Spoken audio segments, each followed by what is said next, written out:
ဆိုသမျှအမြဲလိုခံသူ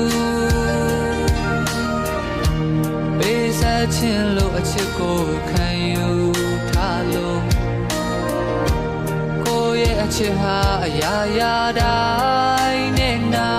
င်ရှင်ရင်အလုံးအသေးမွားပဲရှိတော့တလို့တစ်ချိန်ချိန်မှာ